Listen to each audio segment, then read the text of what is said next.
So, I have often heard from students that they are trying to overexpress their protein inside a cell.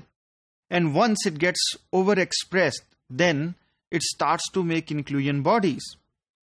But are there any mechanisms that we can get that protein out of the cell? Yes, definitely there are some, and we have been discussing them. So we have discussed type 1 and type 2 mechanisms by which we can get proteins out of the cell. So pretty much we have seen that type 1 was a one-step system and type 2 was a two-step mechanism. Now let's look at another system, which is type 3 mechanisms. There is a huge advantage in learning type 3 system. Why? Let's find out. First, it is found in gram-negative bacteria, which are in contact with plant and animal hosts, either as a pathogen or they are in a symbiotic relationship. When I'm talking about all these type mechanisms, actually they are present in the same bacteria, and that is E. coli in our case, because we are discussing E. coli in detail. So type 3 secretion system is the most important weapon in the arsenal of pathogenic bacteria. जिस तरह अगर हम Pakistan air force की बात करें तो Pakistan air force takes pride in that we have JF-7 Thunder, या हमारे पास F-16 है. अगर हम अमेरिकन मिलिट्री की बात करें तो कहते हैं हमारे पास ये ब्लैक बर्ड है. तो इसी तरीके से जो टाइप 3 सिक्रीशन सिस्टम है वो बैक्टीरिया के जो उसकी आर्मरी है to infect another host, to infect a plant और यूकैरियोटिक होस्ट, बेसिकली उसके आर्सेनल में सबसे स्ट्रॉन्ग वेपन है. कैसे वो करता है? Let's find out. So basically the machinery which makes type 3 secretion system, acronym is T3SS, is also termed as the injectisome.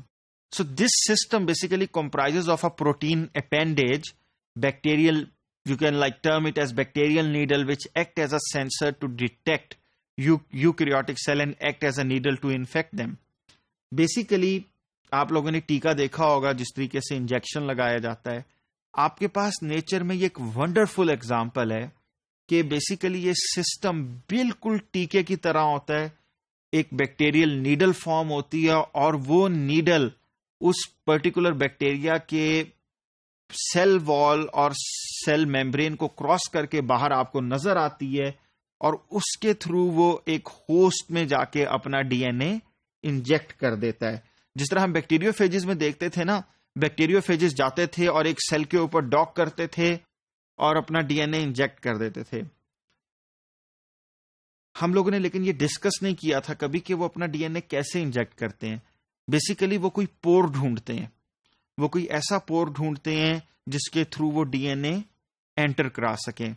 इस केस के अंदर बेसिकली जो बैक्टीरिया है उसको कोई चीज बाहर भेजनी है या किसी और सेल को भेजनी है, तो basically it comes up with this immensely articulated mechanism जिसके अंदर वो एक नीडल फॉर्म करता है.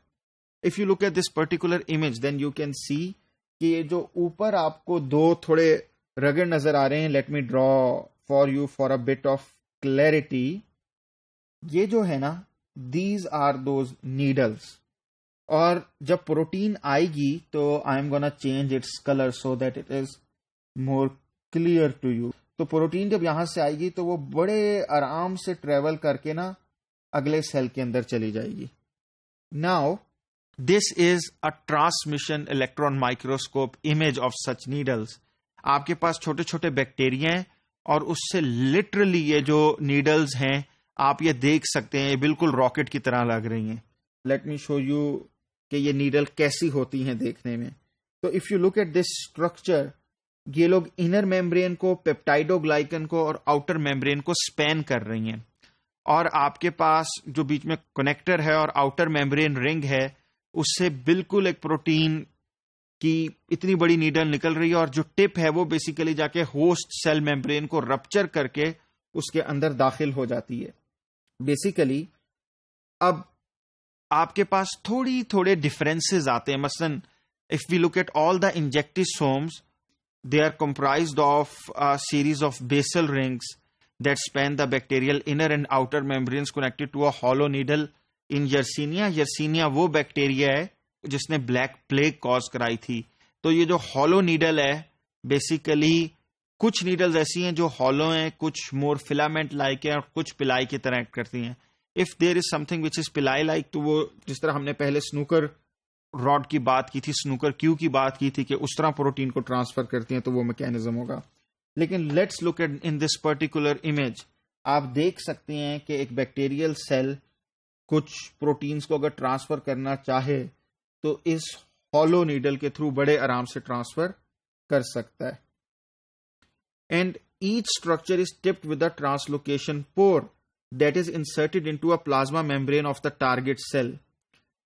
A conserved ATPase associates with bacterial cytoplasmic base of the injectosome and energizes the transport. I think I have discussed it quite in detail कि हर इस किस्म के सिस्टम के साथ we have some enzymes which are always associated with such systems. मसलन आपके पास हमेशा किसी भी बॉडी में कहीं भी मूवमेंट हो रही होगी तो you will see ATPases and GTPases to basically turn a protein around और प्रोटीन की कॉन्फर्मेशन चेंज और ऐसी कोई चीज असेंबल हो. नेक्स्ट वील सी के कौन से शेपरॉन्स इन्वॉल्व हैं और बेसिकली ये सारी की सारी चीज असेंबल कैसे होती है और what is in it for us कि हम इससे बायोटेक पर्सपेक्टिव में क्या लर्न कर सकते हैं.